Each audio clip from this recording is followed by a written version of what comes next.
Look at the clock. Hear that sound? That's the sound of your life, passing.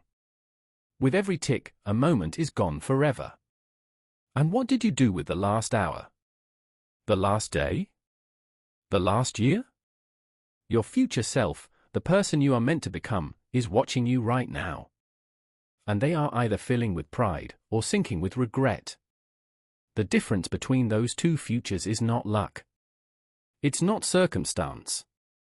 It is what you do with this single, irreplaceable resource you've been given, your time. The ancient Stoics didn't see time as a commodity to be spent. They saw it as life itself. And right now, you are either investing your life or you are stealing from your own future. This is your wake-up call. This is the philosophy of time ownership. Lesson 1. See time as your most sacred asset. The Stoic Emperor Marcus Aurelius wrote, "You could leave life right now." Let that determine what you do and say and think. This is not morbid, it is the ultimate empowerment. You have a finite number of breaths, a finite number of sunrises. Every minute you lose scrolling in envy, complaining about obstacles, or waiting for someday is a minute you have chosen to throw away. Treat your time with the reverence of a dying man. Would a dying man spend his last hour in a trivial argument online? Would he spend it watching another's highlight reel? No. He would do what matters. Start living like you are that man. Lesson 2. You are not waiting for motivation, you are building discipline. You keep saying, "I'll start when I feel ready." The Stoics knew that feeling is a fickle master. Seneca said, "While we waste our time hesitating and postponing, life marches on." Discipline is the bridge between your aspirations and your reality. You don't need to feel like writing that page, or taking that run, or making that call. You simply need to do it. Action creates momentum. Momentum creates the very motivation you were waiting for. Stop consulting your feelings. Consult your purpose. Lesson 3. Practice the art of ruthless prioritization. Most people rent their time to the loudest demand, a notification, a trivial request, the easy task. The Stoic practice of premeditatio malorum, premeditating on obstacles, asks, what is the one thing that, if accomplished today, would make everything else easier or irrelevant? Identify it. That is your mountain. Do that first. Let lesser tasks tremble and wait. When you own your time, you defend it against all intruders. You say no to 1,000 distractions so you can say yes to the one thing that defines your future.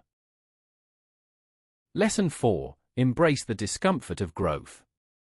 That voice that says, "Just 5 more minutes, start tomorrow, it's too hard," that is the voice of your weaker self. It seeks the comfort of the warm bed, the safety of the familiar puddle.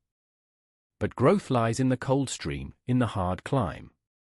Epictetus, born a slave, taught that difficulty is what forges us. The pain of discipline is the pain of building. The pain of regret is the pain of decay. Choose your pain. Choose to feel the burn in your muscles now, so you do not feel the ache of what if for a lifetime. Lesson 5. Your circumstances are your gymnasium.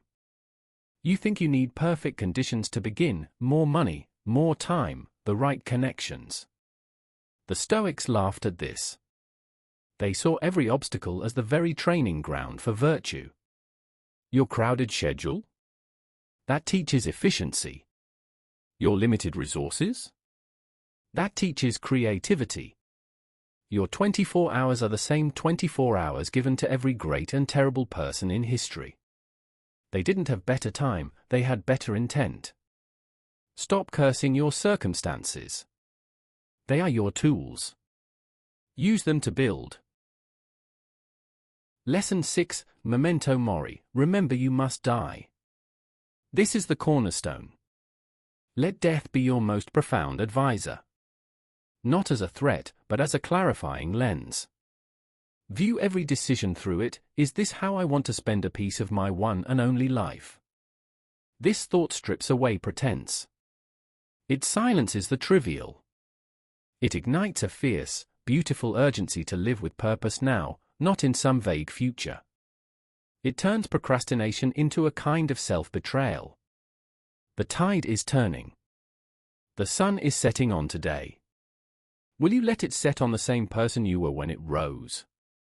You hold the chisel. You hold the stone. The statue of your future self is waiting to be revealed. Stop hacking at it mindlessly.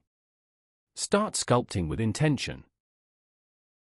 Call to action, the choice is now. Close this screen. But do not close this feeling. Let this be the scene where your old life ends and your new one begins. Stand up. Turn away from the noise. Pick one thing, just one, that the person you are destined to become would do right now. And go. Do it. Not because it is easy, but because it is necessary. Your future self is watching. And with this action, you decide whether they will look back with a curse or with a tear of profound gratitude. The clock is ticking. What will you build with the time you have left? Thank you for watching.